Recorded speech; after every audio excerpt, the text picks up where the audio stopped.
পটল সংরক্ষণ করলে টেস্ট থাকে না অথবা বরফ জমে থাকে। আজকে আমি আপনাদের সাথে এমন একটা টিপস শেয়ার করব যেটাতে পটল একদমই বরফ জমবে না এবং টেস্টও কোনো প্রকার পরিবর্তন হবে না। আসসালামু আলাইকুম রহমতুল্লাহ। আমার প্রিয় ভাই ও বোনেরা সবাই কেমন আছেন? আশা করি সবাই ভালো। আজকে আমি আপনাদের জন্য আরেকটা পদ্ধতি নিয়ে আসলাম, পটল সংরক্ষণ। আর এই পটল কিভাবে সঠিকভাবে সংরক্ষণ করবেন ইনশাল্লাহ পুরো ভিডিও জুড়ে আমার সাথে থাকুন, তাহলে বুঝতে পারবেন। এখানে আমি 1 কেজির মতো পটল নিয়েছি ভিউয়ার্স। আর পটলের উপরে কিন্তু অনেকটাই ময়লা থাকে, তাই চেষ্টা করবেন পটলগুলোকে একটু ভিজিয়ে রেখে ভালো করে ক্লিন করে নিতে। আর এখানে যে পটলের খোসা ভিউয়ার্স, অনেকে কিন্তু আমরা পটলের খোসাটা ফেলে দিই। এই খোসাটা কিন্তু একদমই ফেলতে যাবেন না, কেননা এটা কিন্তু অনেকটাই স্বাদ, মানে এত মজার একটা জিনিস, অথচ কিন্তু আমরা পটল খাই কিন্তু খোসাটা ফেলে দিই। আমি আজকে মানে পটলের খোসা এবং পটল কিভাবে সংরক্ষণ করি সেটা আজকে আপনাদের সাথে শেয়ার করব। এখানে বেশ মিনিমাম কয়েক মিনিট আমি পটলগুলোকে কিন্তু ভিজিয়ে রেখেছি। তারপর এইভাবে দেখুন, এইভাবে একটু নখের সাহায্যে যে ময়লাগুলো একটু এটকে থাকে এগুলো কিন্তু একটু ভালো করে কষলে কষলে সুন্দর করে ধুয়ে নেবেন। অবশ্যই কিন্তু একটু সময় ধরে এটা কিন্তু ভালো করে ধুয়ে নিতে হবে, কেননা যেহেতু এটা কিছুদিনের জন্য সংরক্ষণ করা হবে।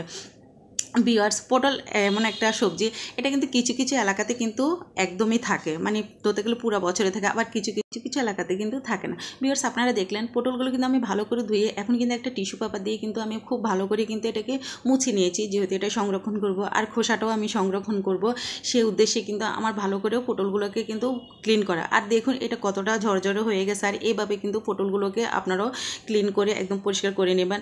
এখন এই পটলগুলোকে কিন্তু আমি কেটে নেব, আর উপরে যে আঁশটা খোসাটা সেটা আমি সুন্দর করে ফেলে দেবো। আর কিভাবে ফেলবো সেটাও আমি আপনাদের সাথে শেয়ার করতেছি, কেননা পটলের খোসা আমি কিন্তু একেবারে পাতলা পাতলা করে ফেলবো না, কেননা এই পটলের খোসা যেহেতু আমি একটু সংরক্ষণ করবো সেই উদ্দেশ্যে কিন্তু একটু মোটা করে আমি খোসাটা কেটে নেব। আর ভিউয়ার্স, একটা ছুরির সাহায্যে এখন এই পটলের খোসাগুলোকে আমি কিন্তু কেটে নিচ্ছি। আর আমি ছোট্ট করে একটা কথা শেয়ার করি, আমি কিন্তু ছুরি দিয়ে তেমন কোনো কিছু কাটতে পারি না, সেভাবে কিন্তু আমি সবসময় আমার বটি দিয়ে কাটার অভ্যাস, সেক্ষেত্রে আমি ছুরি দিয়ে কিন্তু একদমই কাটতে পারি। তো অফ ক্যামেরা কিন্তু আমি বটি দিয়ে কিন্তু সবগুলো পটল কিন্তু আমি কেটে নিয়েছি। আর দেখুন খোসাগুলোকে কিন্তু আমি একটু মোটা মোটা করে কেটেছি, যেহেতু আমি এগুলোকে সংরক্ষণ করবো। আর এখানে কিন্তু অনেকগুলো খোসা হয়েছে মাশাল্লাহ। আর এখানে ভিউয়ার্স 2 রকমের পটল নিয়েছি। যে পটলগুলো একটু বড় সাইজের সেগুলো কিন্তু আমি রান্নার জন্য নেব, আর যে পটলগুলো একটু ছোটো সাইজের সেগুলো কিন্তু আমি ভাজার জন্য নেব। আর ভাজার জন্য ভিউয়ার্স, আপনারা অনেকে হয়তো ছোটো ছোটো কুচি কুচি ভাজা পছন্দ করেন, যে যেরকম করেন না কেন সেরকমই কিন্তু করে নেবেন। আর কুচির ক্ষেত্রে প্রথমে এটাকে লম্বা করে কেটে তারপর ভিতরে মানে পটলের যে একটা বিচি থাকে ভিউয়ার্স, এটা কিন্তু একদমই ফেলে দিতে হয়, কেননা এটা যখন ফ্রোজিং করার পরে এটি ভিতরে কিন্তু কেমন জানি হয়ে যায়, নষ্ট হয়ে যায়। তা আমি মনে করব মানে পটলের মানে ভিতরে যে ইয়েটা থাকে, বিচিগুলো থাকে, সেগুলো যদি আমরা ফেলে দিই তারপরে যদি পটলটাকে মানে সংরক্ষণ করে রাখি, তো আমি মনে করবো যে পটলের মধ্যে একদমই বরফ জমবে না, সেক্ষেত্রে আবার মানে টেস্টেরও কোনো পরিবর্তন হবে না। আর আপনারা যদি রাখতে চান তো কোনো সমস্যা নেই। তো আমি মনে করবো যে পটলের ভিতরে বিচিটা ফেলে যদি আপনারা রাখেন তাহলে কিন্তু আপনাদের পটলের যে একটা টেস্ট সেটা কিন্তু থেকে যাবে, একদমই পরিবর্তন হবে না। ভিউয়ার্স, এখানে আমি 2 রকমের পটল কেটে নিয়েছি, একটা আমি ভাজার জন্য কেটে নিয়েছি, আর একটা হলো রান্নার জন্য কেটে নিয়েছি। আর এই পটলের বিচিটা কিন্তু মানে ফেলে দেওয়া একেবারেই সহজ। এটা একটা চামচের সাহায্যে জাস্ট একটা ঘুরান দিলে কিন্তু এই বিচিগুলো কিন্তু চলে আসে। দেখুন খুব সহজে কিন্তু এই বিচিটা চলে এসেছে, আমার কিন্তু একদমই পরিশ্রম লাগতেছে না। আপনারা হয়তো অনেকে ভাবেন যে পটলের ভিতরে বিচি আবার ফেলানো, এটা তো অনেকটা সময়ের ব্যাপার, একদমই সময় না ভিউয়ার্স। একবার হলো আপনারা এইভাবে চেষ্টা করবেন, দেখবেন যে মানে ভালো লাগবে। কেননা এইভাবে ফেলে দেওয়ার পর দেখা যাচ্ছে এখানে বটি বা ছুরি দিয়ে আপনারা আরও 2-3টা ছোটো ছোটো টুকরো করতে পারেন, যে যেভাবে খেতে পছন্দ করে আর কি। তো আমার কিন্তু পটল এরকম গোল গোল করে কেটে কিন্তু আমার ভাজা খেতে পছন্দ হয়, সেক্ষেত্রে আমি এভাবে নিয়ে নিলাম। তো ভিউয়ার্স দেখুন, অল্প সময়ের মধ্যে কিন্তু আমি সবগুলো পটলের বিচি কিন্তু এভাবে ফেলে দেবো। আর ছোট্ট করে একটা রিকোয়েস্ট করবো, যারা যারা এখনও পর্যন্ত আমার ভিডিওটা কন্টিনিউ করতেছেন তাদের জন্য রইল আমার অনেক অনেক ভালোবাসা। আর প্রিয় ভাই ও বোনেরা, আপনাদের কাছে যদি আমার আজকের ভিডিওটা যদি ভালো লেগে থাকে তাহলে অবশ্যই একটা লাইক দিয়ে ভিডিওটা কন্টিনিউ করবেন, সে সাথে ভিডিওটা শেয়ার করে দেবেন। আপনাদের একটা শেয়ার আমার অসংখ্য আপু এবং ভাইয়াদের কাছে কিন্তু আমার এই ছোট্ট ভিডিওটা কিন্তু পৌঁছে যাবে। আর ভিউয়ার্স, পটল কিন্তু খুবই সুস্বাদু একটা জিনিস, এটা দিয়ে বিভিন্ন বিভিন্ন ধরনের কিন্তু মাছের সাথে বলেন বা সবজির সাথে বলেন পটলটা কিন্তু আমরা খেতে খুবই ভালোবাসি। বাট এমন একটা সিজন থাকে যে সময় কিন্তু আমরা কি পটলটা পাই না বা পটলের দাম কিন্তু অনেকটাই বেড়ে যায়। এখন কিন্তু পটল কিন্তু অনেকটাই সস্তা, আর একটা কথা আছে না যে সস্তা থাকলে বস্তা ভরে, তো এরকম যেহেতু আমাদের প্রত্যেকের ঘরে আমি মনে করবো যে ফ্রিজ থাকে, তো ফ্রিজ থাকা অবস্থায় কেন আমরা অযথা দাম দিয়ে পটল বা এটা সেটা আমরা কিনে খাবো। যদি আমরা সঠিক পদ্ধতিতে যদি একটু সংরক্ষণ করে রাখতে পারি, তো আমি মনে করবো যে আমরা এই বছরের জিনিস আমরা ও বছরে কিন্তু খেতে পারি অনায়াসে। দাম দিয়ে কিন্তু আমাদের জিনিসকে একদমই কিনা লাগে না। তো ভিউয়ার দেখুন, এই বিচিগুলো কিন্তু আমি ফেলে দেবো, কেননা এই বিচিগুলো সংরক্ষণ একদমই করব না। এগুলা রাখলে কি মানে পটলের যে একটা টেস্ট সেটা কিন্তু একদমই থাকে না ভিউয়ার্স। তো ভিউয়ার্স এখন আমি এখানে একটা বক্স নিয়েছি, আর বক্সের মধ্যে আমি যে একটা জিনিস ব্যবহার করব, আর এই জিনিসটা যদি আপনারাও ব্যবহার করেন, তা আমি মনে করব পটলের মধ্যে যে একটা বরফ মানে থাকে আর কি, এটা কিন্তু একদমই থাকবে না ভিউয়ার্স। একবার হলো কিন্তু আমার এই পদ্ধতিটা আপনারা ব্যবহার করে দেখবেন।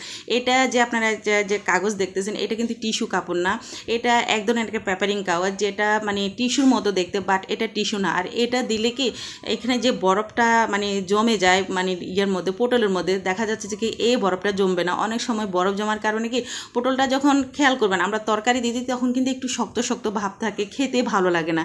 কিন্তু এই জিনিসটা দেওয়ার পরে কিন্তু এটা একদমই আসবে না। যেহেতু আমি গত বছর দিয়েছিলাম, আমার কাছে কিন্তু ভালো লেগেছে, তাই চিন্তা করলাম যে আমার ভিউয়ারদের কাছেও হয়তো বা ভালো লাগতে পারে, আর এই জন্য আমার এই পদ্ধতিটা আপনাদের সাথে শেয়ার করা। তো আমার পদ্ধতিটা কেমন হয়েছে সেটা অবশ্যই কিন্তু কমেন্টের মধ্যে আপনারা জানাবেন। আর এইভাবে কিন্তু আমি যে পটলগুলো আমি কুচি করে রেখেছি, গোল গোল করে শেপে আমি রেখেছি, সেটাও কিন্তু আমি সেম পদ্ধতিতে কিন্তু আমি রেখে দেব। কেননা এই পদ্ধতিতে রাখলে আমার পটলটা ভালো থাকবে, টেস্টও নষ্ট হবে না, কালারও নষ্ট হবে না, আর এখানে কোনো বরফ জমবে না। 100% মানে গ্যারান্টি দিতে পারবো যে এখানে কোনো বরফ জমবে না। খুব সুন্দরভাবে কিন্তু রেখে দিতে পারি এইভাবে।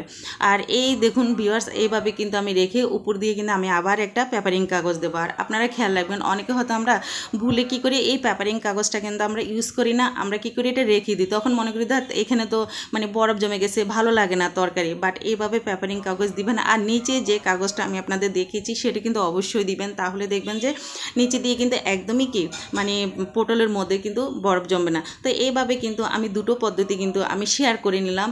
আর এই যে খোসাটা, এটা তো আমি একদমই ফেলবো না, কেন এটা এতটাই মজার যে এটা দিয়ে পাকোড়া থেকে শুরু করে ভর্তা থেকে শুরু করে কিন্তু অনেক কিছু আমরা করতে পারি, অথচ কিন্তু এই মূল্যবান জিনিসটা কি আমরা ফেলে দিই। তো ভিউয়ার্স এখন এটাকে আমি কীভাবে রাখতেছি দেখেন, আমি এখানে একটা পলিথিন নিয়েছি, আর পলিথিনের নিচেও কিন্তু আমি সেম পেপারিং কাগজটা দিয়েছি।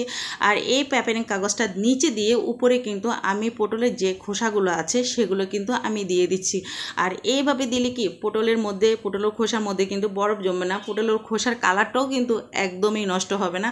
আর এইভাবে কিন্তু একটা শেপ করে এটাকে ডবল ডবল করে তারপর আমি বলি ভিউয়ার্স, আমার হাতের কাছে হয়তো এই মুহূর্তে নেই, যে রাবার থাকে না, এই রাবার দিয়ে কিন্তু সুন্দর করে কিন্তু আপনারা পেঁচিয়ে দেবেন, তাহলে দেখবেন যে এটা কিন্তু একদম পারফেক্টলি এরকম একটা কালার থাকবে, আর কালারও কিন্তু নষ্ট হবে না। তো ভিউয়ার্স আমার ভিডিওটা কেমন হয়েছে সেটা কিন্তু অবশ্যই আমাকে কমেন্টের মধ্যে জানাবেন। চেষ্টা করেছি ছোট ছোট পদ্ধতিগুলো আপনাদের সাথে শেয়ার করতে, যে পদ্ধতিগুলো আমার যেমন উপকার আসে তেমনি যেন আপনাদের